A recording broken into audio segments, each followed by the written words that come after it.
Assalamualaikum warahmatullahi wabarakatuh. Pagi ini Khazanah kembali menyajikan kepada Anda embun-embun ilmu yang terpendam dalam luasnya Khazanah Islam. Pemirsa Khazanah, saat melakukan sholat sunnah atau nafilah, kita terkadang dikejutkan oleh orang yang datang dan menepuk pundak kita untuk bermakmum di belakang kita. Karena sedang sholat sunnah dan orang yang di belakang kita mengira bahwa kita sedang sholat fardu, maka tak jarang kita akhirnya membatalkan sholat untuk mengingatkan orang yang ikut di belakang kita. Haruskah demikian? Para ulama berbeda pendapat tentang hukum melaksanakan sholat fardu di belakang orang yang sholat nafilah atau sholat sunnah. Namun pendapat yang kuat dalam hal ini adalah dibolehkan. Hal ini berdasarkan apa yang telah dilakukan Rasul Shallallahu Alaihi Wasallam pada perang Zatur Riqa, sebagaimana diriwayatkan Bukhari dan Muslim. Berdasarkan riwayat ini, maka Syafi'i dan para sahabatnya mazhab Syafi'i membolehkan melakukan sholat fardu di belakang orang yang sholat nafilah. Alasan lain dibolehkannya bermakmum dengan orang yang sholat sunnah adalah perbuatan sahabat mulia Mu'az, seperti yang tercatat dalam riwayat Abu Daud. Saat itu Mu'az sholat bersama Rasulullah SAW, kemudian pulang mengimami kaumnya. Riwayat ini dijelaskan oleh Imam Al-Khattabi bahwa di dalam hadis terdapat bagian dari fiqih yang membolehkan sholat fardu di belakang orang yang sholat sunnah. Karena Mu'az sholat fardu bersama Rasulullah SAW.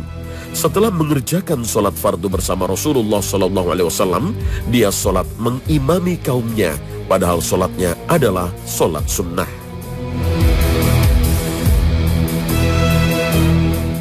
Dengan demikian, boleh hukumnya kita melakukan sholat fardu di belakang orang yang sholat sunnah ba'diyah atau sunnah rawatib lainnya.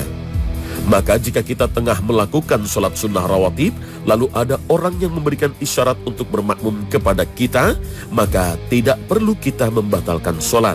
Hendaknya kita meneruskan sholat sunnah sesuai dengan apa yang kita niatkan sejak awal.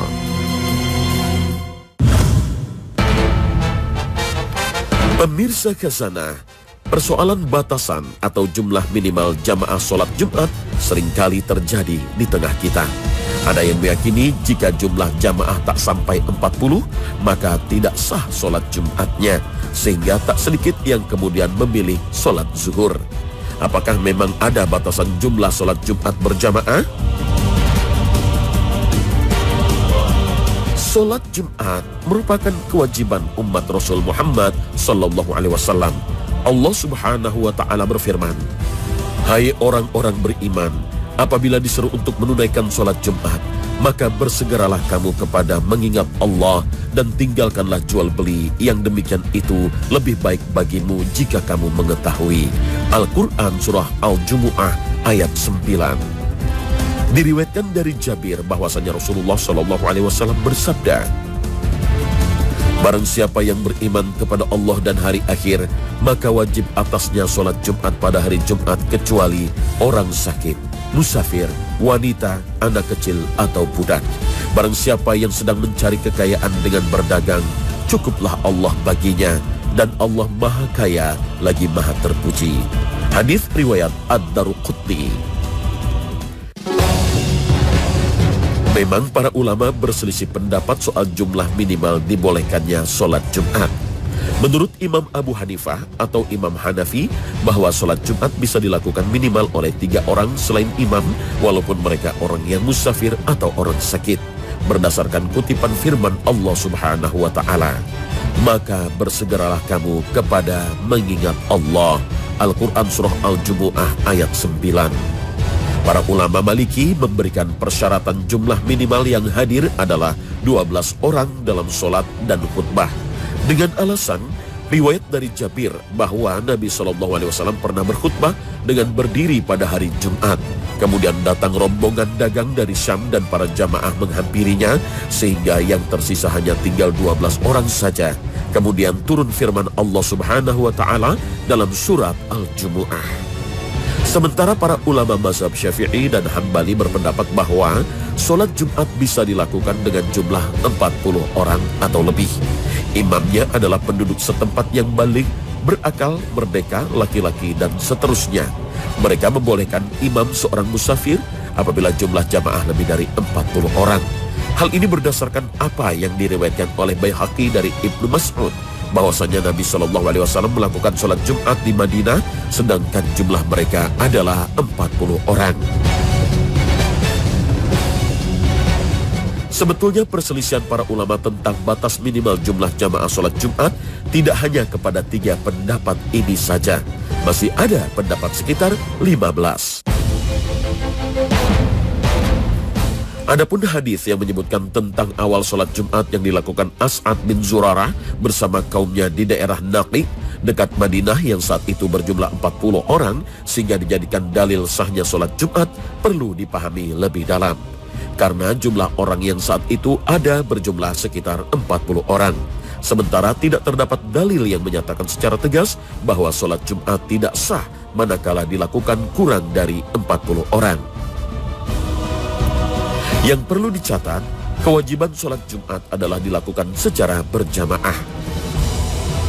Jika kita kembalikan kepada makna jamaah di dalam sholat, maka cukuplah hanya dengan 2 orang, yaitu imam dan makmum, sebagaimana kesepakatan para ulama. Maka di dalam sholat Jumat bisa dilakukan dengan 2 orang makmum, pendengar, dan 1 orang khotib, berarti 3 orang. Sebagaimana pendapat Abu Hanifah berdasarkan keumuman ayat 9 surat Al-Jumu'ah.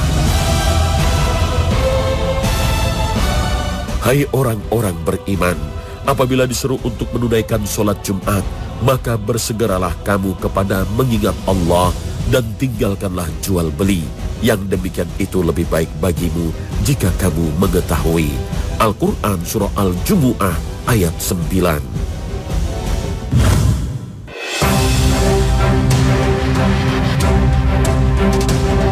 Pemirsa Khazanah, saat kita duduk tahiyat awal dan akhir dalam sholat, kita biasa mengangkat jari telunjuk.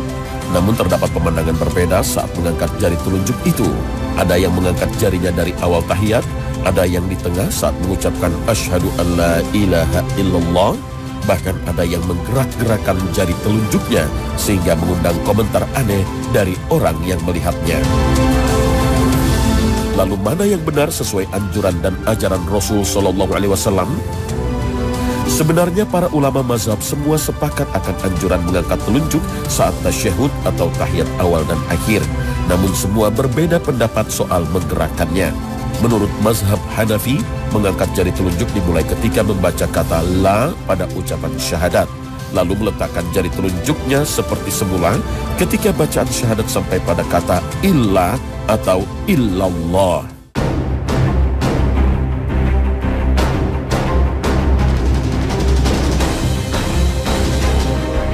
Para ulama Syafi'i berpendapat mengangkat jari telunjuk saat mengucapkan illallah. Adapun para ulama Maliki berpendapat menggerakkan jari telunjuk ke kanan dan kiri hingga selesai sholat. Sedangkan ulama Hambali berpendapat memberikan isyarat dengan telunjuknya setiap kali menyebutkan nama Allah tanpa menggerakkannya. Ini adalah masalah khilafiyah, tidak ada larangan mengikuti salah satunya. Yang perlu diperhatikan, tidak usah merasa aneh jika ada yang menggerak-gerakan karena sebagian ulama berpendapat seperti ini. Sebaliknya, tidak perlu juga merasa aneh jika ada yang tidak menggerak-gerakan jari saat tasyahud. Namun sebaik-baik pendapat yang diikuti adalah yang berpegang pada pendapat yang kuat. Dari penelitian hadis-hadis yang menyinggung soal menggerakkan jari telunjuk, terdapat rawi yang kurang kredibel. Maka jika yakin bahwa hadis menggerak-gerakan jari itu lemah karena menyelisihi banyak perawi yang lebih thiqah, maka sudah sepatutnya yang diikuti adalah yang yakin, yaitu tidak menggerak-gerakan jari. Namun begitu tetaplah menghargai pihak lain, karena masalah ini masih dalam tataran khilafiyah atau silang pendapat antara para ulama.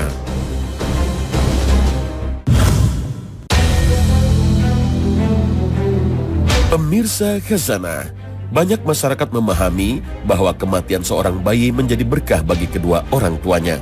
Apakah memang demikian?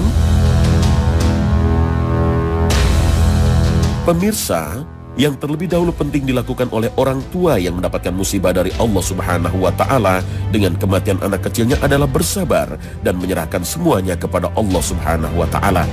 Suatu ketika Nabi SAW melewati seorang wanita yang sedang menangis di kuburan, lalu Nabi bersabda, "Bertakwalah kepada Allah dan bersabarlah." Wanita itu berkata, "Engkau mengatakan itu kepadaku karena engkau tidak mendapatkan musibah seperti musibah yang aku dapatkan ini, sehingga engkau tidak mengetahuinya." Setelah itu ada yang mengatakan kepada wanita itu, sesungguhnya orang itu adalah Nabi. Maka wanita itu pun mengejar hingga ke rumah Nabi SAW dan dia tidak mendapatkan para penjaga. Lalu wanita itu mengatakan, "Aku tidak mengenalimu." Nabi bersabda, "Sesungguhnya sabar adalah pada awal pertama kali." Muttafaq alaih. Adapun di antara kelebihan dan balasan yang akan Allah berikan kepada para orang tua yang mengalami hal seperti itu antara lain, dibangunkan sebuah rumah pujian di surga Allah Subhanahu wa Ta'ala. Rasulullah SAW bersabda, "Apabila anak seorang hamba meninggal dunia, maka Allah berfirman kepada para malaikatnya, 'Apakah engkau telah menggenggam anak dari hambaku itu?' Para malaikat menjawab, 'Segala puji bagimu,' dan dia mengucapkan istirja, yaitu ucapan inna lillahi wa inna ilaihi raji'un. Lalu Allah berfirman, 'Bangunkan baginya sebuah rumah di surga dan namakanlah rumah itu dengan nama rumah pujian.'" Hadis riwayat At-Tirmizi. Selain itu, orang tua yang ditinggal mati bayinya akan dibalas dengan surga. Rasulullah SAW bersabda, Allah Subhanahu wa Ta'ala berfirman, "Tidaklah seorang hambaku yang beriman mendapatkan suatu pahala apabila aku genggam orang yang dikasihinya dari penduduk dunia, kemudian dia rela dengannya, kecuali dia akan mendapatkan surga." Hadis riwayat Bukhari.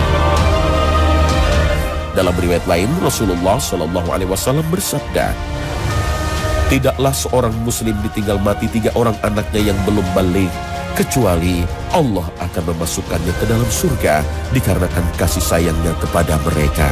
Muttafaqun alaih.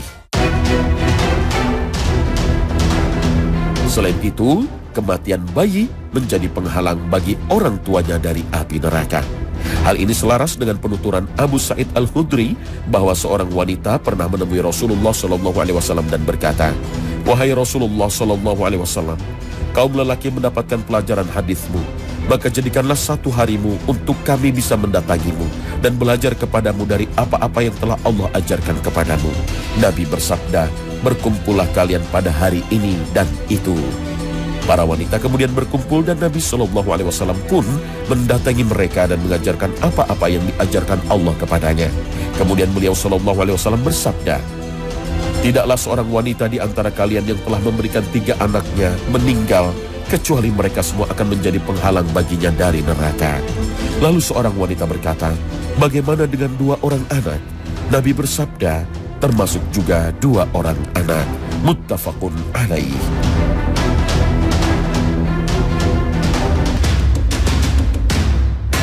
Pemirsa Khazanah, ada fenomena yang banyak diyakini oleh masyarakat terkait dengan arah rumah. Saat membangun rumah atau membeli rumah, tak sedikit orang yang mempertimbangkan arahnya kemana menghadap. Bahkan tak sedikit yang menghubungkan arah rumah atau posisi rumah dengan lancar atau serotnya rezeki. Benarkah demikian? Apakah dalam Islam rumah akan mempengaruhi rezeki penghuninya? Sebagai seorang muslim haruslah meyakini bahwa rezeki seluruh makhluk ada di tangan Allah Subhanahu wa Ta'ala, termasuk rezeki manusia.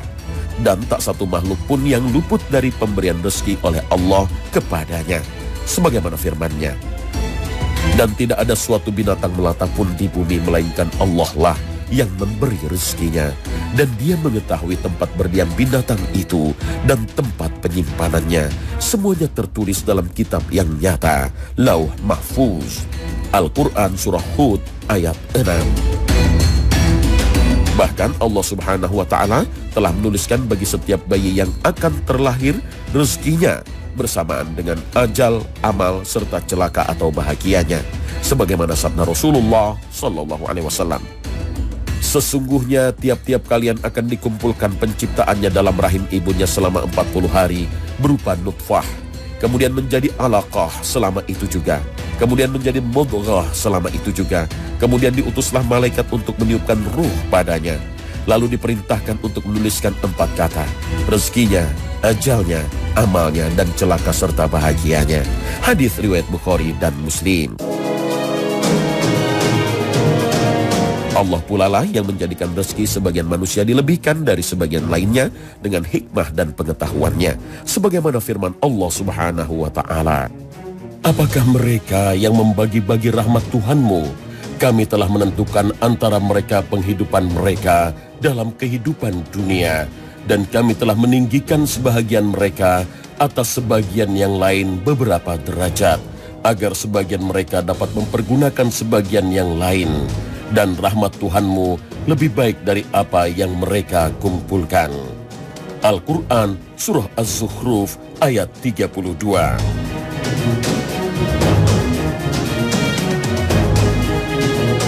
Sebagai konsekuensi dari kesaksian seorang muslim yang menyatakan bahwa tidak ada Tuhan selain Allah dan Muhammad adalah utusan Allah, adalah meyakini bahwa rezeki yang diterima atau didapat seluruhnya adalah berasal dari Allah Subhanahu wa Ta'ala. Maka rezeki tak ada hubungannya dengan letak arah rumah seseorang.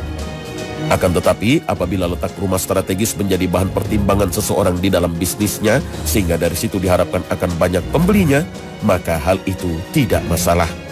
Seperti seorang yang ingin membuka sebuah toko lalu memilih rumah di pinggir jalan yang banyak dilalui orang. Hal demikian termasuk di dalam kategori ikhtiar atau usaha yang dibolehkan dengan tetap meyakini bahwa rezeki atau pendapatannya itu adalah dari Allah Subhanahu wa Ta'ala. Lalu bagaimana dengan kenyataan bahwa terkadang rumah yang posisinya tidak tepat bisa membuat rezeki sedikit? Jangan kemana-mana, Khazanah akan segera kembali sesaat lagi.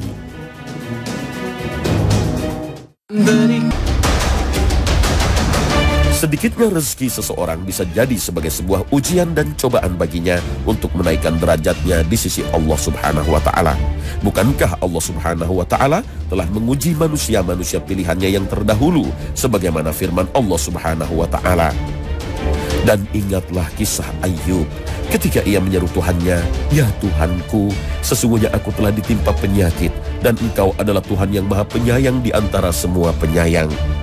Maka kami pun memperkenankan seruannya itu, lalu kami lenyapkan penyakit yang ada padanya, dan kami kembalikan keluarganya kepadanya, dan kami lipat gandakan bilangan mereka sebagai suatu rahmat dari sisi kami, dan untuk menjadi peringatan bagi semua yang menyembah Allah. Al-Quran Surah Al-Anbiya ayat 83 hingga 84. Namun bisa juga kekurangan atau syaratnya rezeki yang didapat seseorang adalah dikarenakan dosa atau maksiat yang dilakukannya. Sebagaimana sabda Rasulullah SAW, sesungguhnya seseorang terhalang rezekinya disebabkan dosa yang menimpanya, dan tidaklah takdir itu dicegah kecuali dengan doa, dan tidaklah umur bertambah kecuali dengan kebaikan. Hadis riwayat Ahmad. Nah, pemirsa, sampai di sini akhir perjumpaan kita pagi ini. Terima kasih atas perhatian Anda. Wassalamualaikum warahmatullahi wabarakatuh.